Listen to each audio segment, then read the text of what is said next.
Մարդու համար ախտածին շնչառական վիրուսների քանի տեսակ գոյություն ունի։ Գոյություն ունեն մարդու համար ախտածին շնչառական վիրուսների 8 հիմնական խմբեր։ Դրանք են գրիպ, պարագրիպ, ռեսպիրատոր սինցիցիալ վիրուս, ադենովիրուս, ռինովիրուս, կորոնավիրուս, մետապնևմովիրուս եւ էնտերովիրուսներ։ Նրանցից յուրաքանչյուրը ունի բազմաթիվ սերոտիպեր, օրինակ միայն ռինովիրուսը ունի 100-ից ավելի սերոտիպեր։ Շնչառական բոլոր վիրուսների սերոտիպերի ընդհանուր թիվը անցնում է 300-ից։ Արդյոք կարևոր է վիրուսների տարբերակումը, թե բոլոր վիրուսների բուժումը նույնն է։ Շնչառական վիրուսները ունեն բուժման ընդհանուր սկզբունքներ եւ մոտեցումներ, սակայն շնչառական վիրուսները ընդունակ են առաջացնել բարդություններ։ Օրինակ, գրիպի հիմնական բարդություններն են հանդիսանում թոքաբորբը, օտիտը, կարող են լինել նևրոլոգիական բարդություններ, մենինգիտներ, մենինգոենցեֆալիտներ, սուր շնչառական դիստրես համարտանիշ,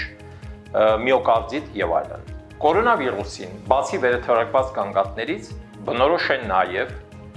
արյան մակարդելության խախտումները, մասնավորապես բարձրանում է տրոմբոգոյացման ռիսկերը եւ առաջանում է երիկամների ախտահարում, որի հետևանքով կարող են լինել սուր երիկամային անբավարարություն։ Ռեսպիրատոր սինցիցիալ վիրուսը ավելի հակված է բարդություններ եւ ծանր բարդություններ առաջացնել նորածնային հասակում։ Ուստի կարևոր է վիրուսի տարբերակումը, որպեսզի մենք կարողանանք սպეციფიկ նպատակային բուժում անցկացնել եւ կանխել բարդությունները։ Բացի այդ,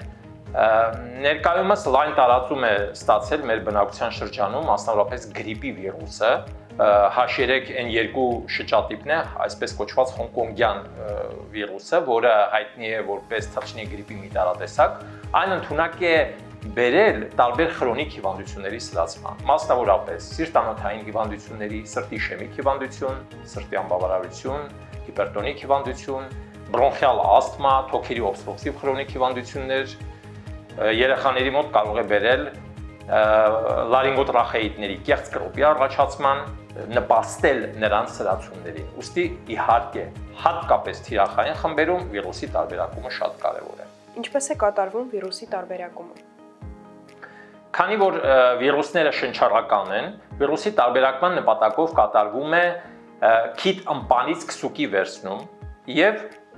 հատուկ դիագնոստիկ տեստերի միջոցով իմունոխրոմատոգրաֆիկ մեթոդով կատարվում է վիրուսի տարբերակում։ Տարբերակումը ընդամենը դիագնոստիկան, այս վիրուսի տարբերակման տևում է 15 րոպե, որի արդյունքում մենք կարող ենք հստակ պատասխան ունենալ, թե այս վերաթվարկված վիրուսներից որն է առկա տվյալ պացիենտի մոտ։ Իսկ որտեղ կարող ենք անցնել թեստավորումը։ Թեստավորումը կարելի է անցնել Unilab ախտորոշիչ կենտրոնում գերմանական տեստերով, որոնք համարվում են շուկայում առկա բոլոր տեստերից ամենահավաստին։ 15 րոպեում պատասխանը ստանալուց հետո կարելի է անցկացնել սպეციფიկ բուժում։ Չի կարելի հակավիրուսային դեղամիջոց ընդունել բոլոր դեպքերում։ Չի կարելի, ինչու, որովհետև վիրուսները, ինչպես արդեն ես թվարկեցի, բազմաթիվ են եւ յուրաքանչյուր վիրուս ունի իր սպეციფიկ էթիոտրոպ բուժումը։ Սպეციფიկ պրեպարատը, այնպես ինչպես բանալին եւ կողպեքը սպეციფიկ են եւ մեկը մյուսի նկատմամբ բնորոշ, հա, այսպես ուստի չի կարելի մի վիրուսի դեմ պայքարող էթիոտրոպ պրեպարատը կիրառել մեկ այլ վիրուսի դեմ։ Մասնավորապես գրիպի վիրուսի ժամանակ կիրառվող օզելտեմավիրը բավականին մեծ թվով հակացություններ ունեցող պրեպարատ է, որը անհարկի կիրառման դեպքում կարող է թողել կողմնակի էֆեկտներ եւ լինել ոչ արդյունավետ այլ տիպի վիրուսների դեպքում։